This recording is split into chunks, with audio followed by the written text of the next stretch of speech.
Baik. Hadirin saya ingatkan untuk tidak benar. Kemudian saya ingatkan juga kepada tim pro maupun tim kontra, ketika nanti misalnya baiknya mengalami gangguan, harap suaranya tetap diperbesar dan tetap berlatih, begitu. Tidak menyakitkan berbicara. Baiklah, debat dimulai.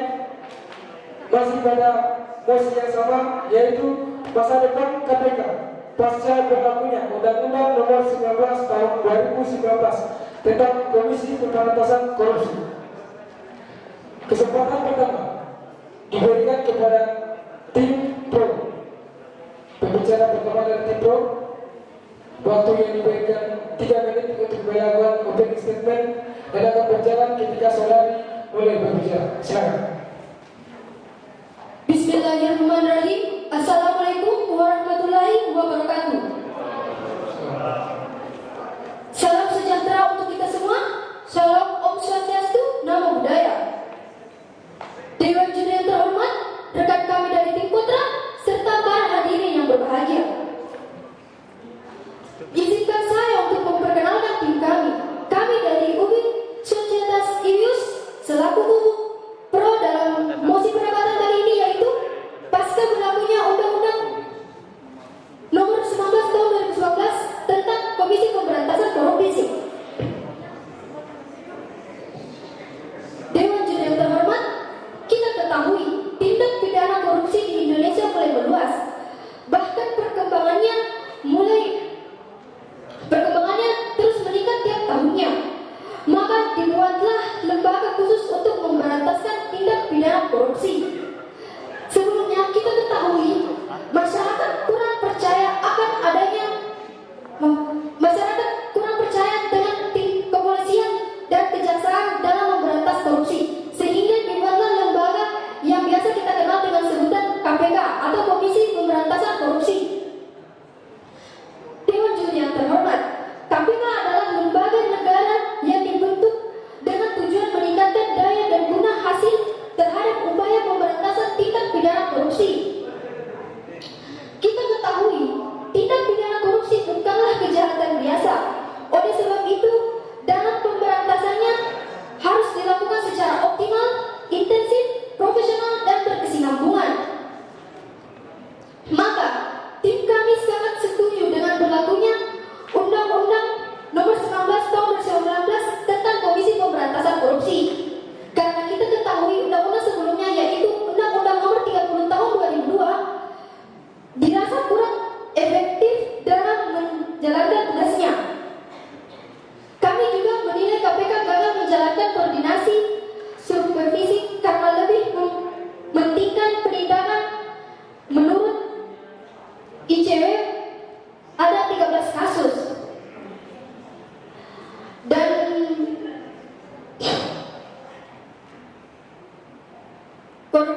korupsi yang Waktu tersisa 30 detik.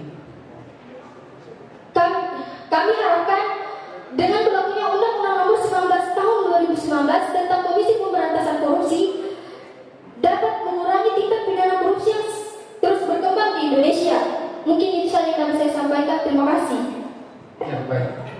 Selanjutnya kesempatan yang sama juga diberikan kepada tim kontra. Pembicara pertama tim kontra, waktu yang diberikan 3 menit dan akan berjalan ketika saudara mulai berbicara. Silakan.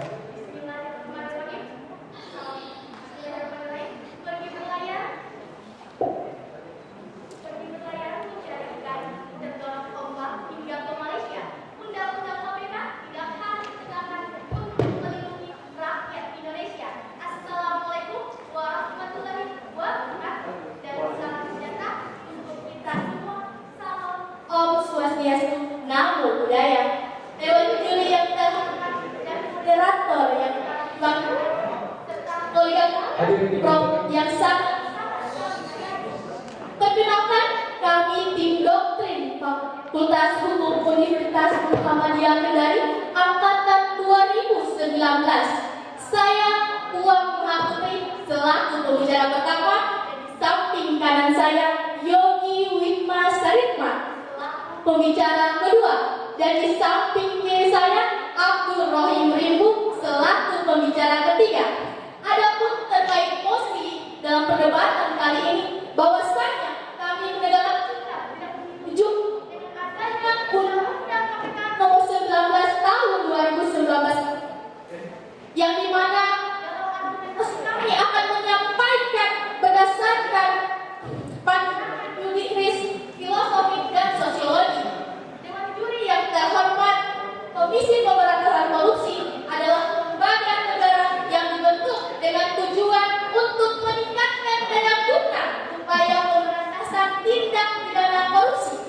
Dewan Juri yang terhormat, Komisi Pemberantasan Korupsi juga bersifat independen dan bebas dari pengaruh kekuasaan manapun dalam melaksanakan tugas dan wewenangnya. Dalam melaksanakan tugasnya, Komisi Pemberantasan Korupsi berpedoman pada 5 asas, yakni asas kepastian hukum, asas keterbukaan, asas akuntabilitas, asas kebijakan, dan asas proporsionalitas. Dewan Juri yang terhormat, Komisi Pemberantasan Korupsi mencatat selama 2017 pelaku terbanyak berasal dari pejabat birokrasi pemerintahan pusat dan daerah. Nah, di peringkat selanjutnya ada para anggota Dewan Perwakilan Rakyat dan anggota Dewan Perwakilan Rakyat daerah yang di sini kita mengetahui bahwasannya lembaga inilah yang berinisiatif dengan adanya Undang-Undang KPK Nomor 19 Tahun 2019 ini. Sejak disahkan Undang-Undang Nomor 19 Tahun 2019 ini, pada saat itu rapat paripurna 17 September 2019, undang-undang ini dinilai berpotensi melemahkan KPK, bahkan mematikan KPK. Pada pasal 37B tentang kekuasaan dan kewenangan. Ya, kita berikan tepuk tangan untuk Bapak. Baiklah, sesi opening statement telah dilakukan oleh kedua tim. Selanjutnya kita masuk pada sesi biasa. Kesempatan diberikan kepada pembicara kedua tim pro. Waktu yang diberikan 7 menit. Dimulai ketika saudara mulai berbicara. Saudara mulai berbicara, silakan. Terima kasih, moderator. Errore humanum est, errore persevera. Membuat kesalahan, membuat kekeliruan itu manusiawi, tapi tidak baik mempertahankan kekeliruan terus. Dewan Juri yang saya hormati, kawan berpikir kami dari pro yang saya banggakan, izinkanlah saya untuk menyampaikan apa yang menjadi argumentasi saya dan landasan saya mengapa saya sangat setuju dengan undang-undang KPK ini akan membuat KPK lebih baik dalam memberantas tindak pidana korupsi. Dan izinkan pula saya untuk meluruskan apa yang menjadi kekeliruan paradigma berpikir di pro yang tidak setuju akan perubahan KPK ini. Waktu terus berjalan. Dalam membaca saudaraku dalam membaca undang-undang KPK yang baru, haruslah dari Kesempatan haruslah pemahaman sebagai batch hukum khusus atau antara hukum pidana, hukum tata negara dan hukum administrasi. interupsi dari tim kota, silakan.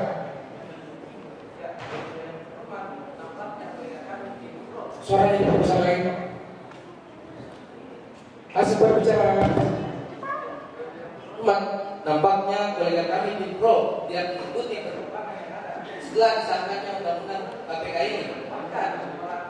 Korupsi dan KPK itu sendiri dan yang pelemahan terhadap KPK ini. Dan salah satu contohnya adalah dengan adanya badan pengawas KPK.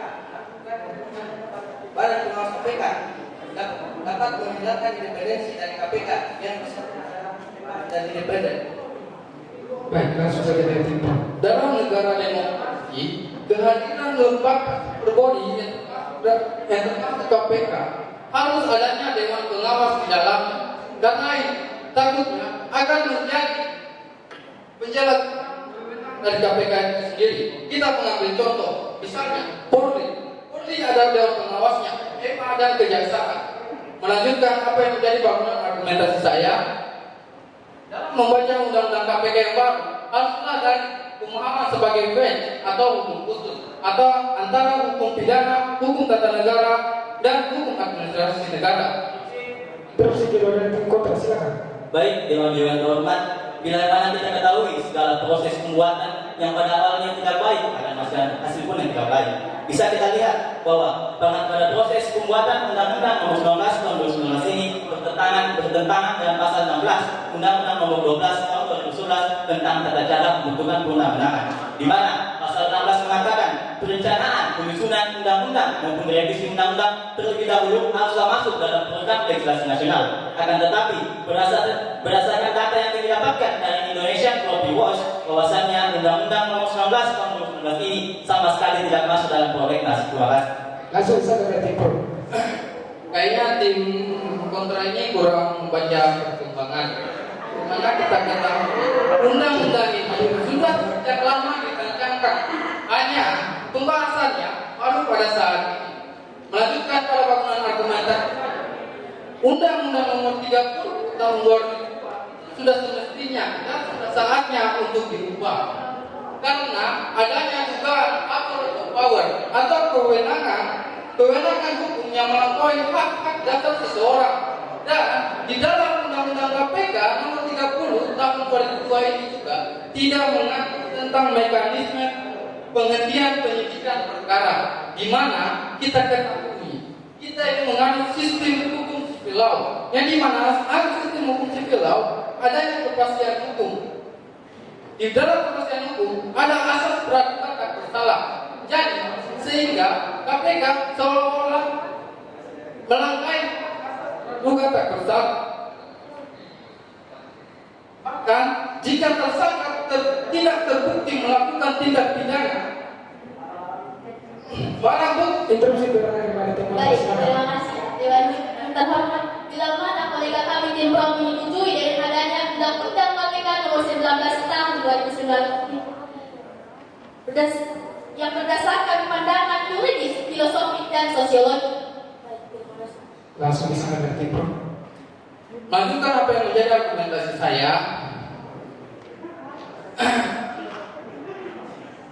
KPK seolah-olah melangkahi asas praduga tak bersalah.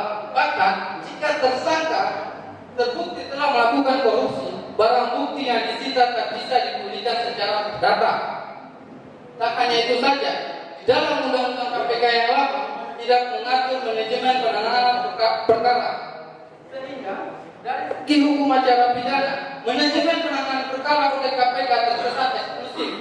Di dalam aturan formil, pengacara bisa memeriksa hak-hak lain yang menjadi tersangka tindak pidana korupsi. Namun, karena undang-undang ini tidak mengatur mekanismenya, maka KPK membatasi informasi perkembangan suatu kasus. Dan di dalam undang-undang KPK yang lama ini tidak ketentuan hukum pidana di dalam undang-undang KPK ini. Itu membuat aturan tersebut ini konsisten. Padahal apa yang kita ketahui bahwa di pasal 5 yang sesuai apa yang disebut oleh tim pro tadi, undang-undang tersebut mengatakan KPK harus berasaskan kepastian hukum di dalam menjalankan tugas dan kewenangannya. Jadi, dan saya akan sedikit membahas tentang Waktu tersisa Dewan Pengawas. Dalam teori bernegara tidak boleh ada lembaga yang tidak terbatas. Semua harus ada check and balance agar apa? Yang dilakukan sesuai dengan koridor dan kesepakatan yang disepakati bersama. Saya mengambil satu contoh terkait fungsi penyadapan yang dimiliki KPK. Penyadapan sebenarnya melanggar hak asasi manusia, tetapi karena ada suatu kejahatan, maka hak-hak tersebut terpaksa dilanggar. waktu habis. Demikianlah berdasar yang dilakukan oleh tim pro. Mari berikan tepuk tangan sekali lagi untuk tim. Sebelum saya lanjut, saya ingatkan kepada hadirin, ketika debat sedang berlangsung, harap jangan mengeluarkan kalimat-kalimat yang dapat mengganggu ataupun tertawa yang dapat mengganggu jalannya debat. Baik, kita lanjutkan. Berikutnya, kesempatan juga diberikan kepada pembicara kedua dari tim kontra. Waktu diberikan 7 menit dan akan berjalan ketika saudara mulai berbicara. Silakan. Terima kasih moderator. Ekum et bonum est lex becum. Apa yang adil dan baik adalah hukumnya hukum. Assalamualaikum warahmatullahi wabarakatuh. Dewan juri yang terhormat, saya selaku pembicara kedua akan melanjutkan kembali argumentasi dari saudara pihak satu saya.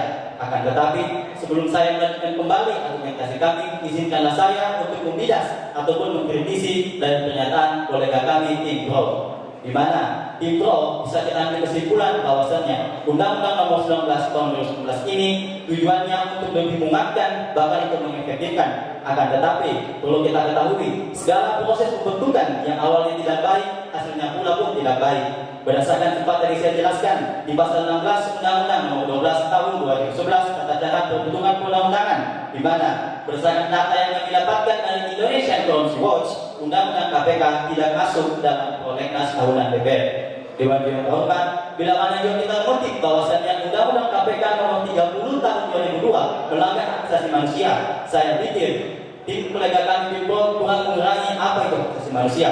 Bila kami bersumber dari Undang-Undang Dasar 1945, kita memahami bahwa Undang-Undang Dasar hak asasi manusia. Interupsi dari Tim Pro, silakan.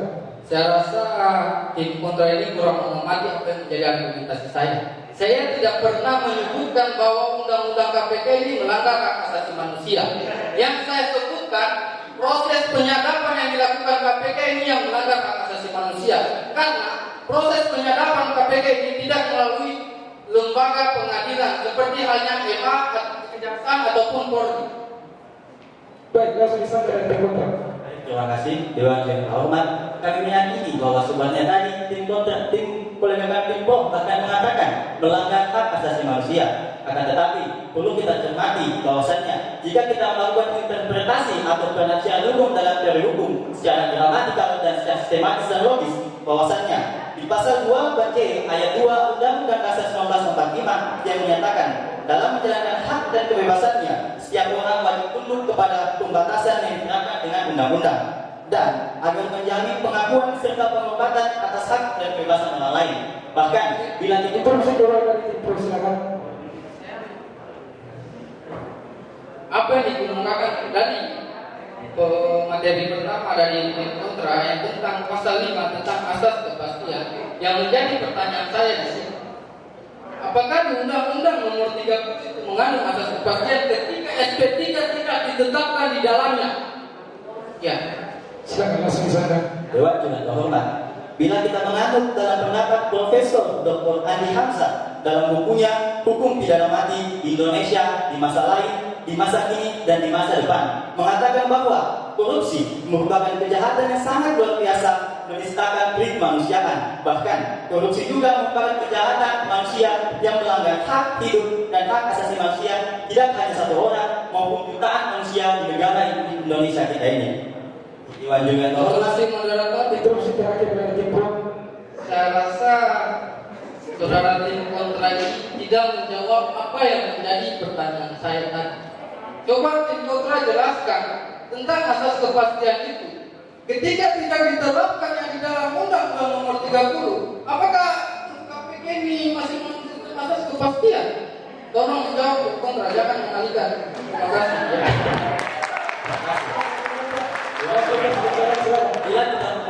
Bila kita berbicara tentang asas kepastian hukum, sudah pasti di Undang-Undang Nomor 19 Tahun 2019 mengandung asas kepastian hukum.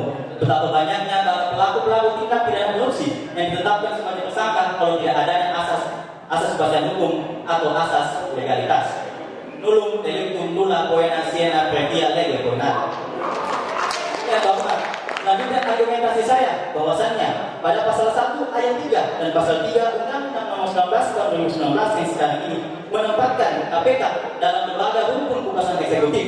Apabila kita membandingkan dalam pasal 3 Undang-Undang Nomor 30 Tahun 2002 menempatkan KPK sebagai lembaga yang independen dalam melaksanakan tugasnya dan wewenangnya bersifat independen dan bebas dari pengaruh kekuasaan manapun. Apabila kita merujuk lagi masalah Konvensi Perserikatan Bangsa-Bangsa menentang korupsi, bahwa setiap negara yang meratifikasi konvensi PBB tersebut, termasuk salah satunya ada negara Indonesia, harus membentuk lembaga yang independen. Akan tetapi, dengan adanya Undang-Undang Nomor 19 Tahun 2019 ini menempatkan KPK dalam hukum kekuasaan eksekutif.